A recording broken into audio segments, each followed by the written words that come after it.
ஈரானுக்கு ராணுவ ஆயுதங்களை வழங்கும் நாடுகள் மீது உடனடியாக 50% இறக்குமதி வரி விதிக்கப்படும் என்று அமெரிக்க அதிபர் டிரம்ப் தெரிவித்துள்ளார். இதுகுறித்து அவர் வெளியிட்டுள்ள பதிவில், ஈரானுக்கு ஆயுத விநியோகம் செய்யும் எந்த நாடாக இருந்தாலும் அந்த நாடு அமெரிக்காவிற்கு விற்பனை செய்யும் அனைத்து பொருட்கள் மீதும் 50% வரி உடனடியாக செயல்பாட்டுக்கு வரும் என்றும், இந்த வரி விதிப்பில் எந்தவித விதிவிலக்கோ சலுகையோ யாருக்கும் அளிக்கப்படாது என்றும் குறிப்பிட்டுள்ளார்.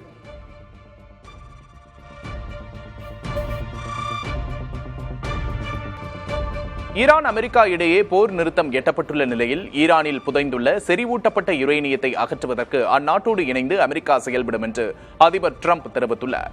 கடந்த ஆண்டு ஜூன் மாதம் அமெரிக்கா மற்றும் இஸ்ரேல் நடத்திய தாக்குதலின் போது ஈரானின் செறிவூட்டப்பட்ட யுரேனியம் பூமிக்கடியில் புதைந்தது. இந்நிலையில் இனி ஈரான் யுரேனியத்தை செறிவூட்டாது என்றும், அதற்கு பதிலாக ஈரான் மீதான வர்த்தக வரி மற்றும் பொருளாதார தடைகளை தளர்த்துவது குறித்து பேச்சுவார்த்தை நடத்தவிருப்பதாகவும் அவர் தெரிவித்துள்ளார்.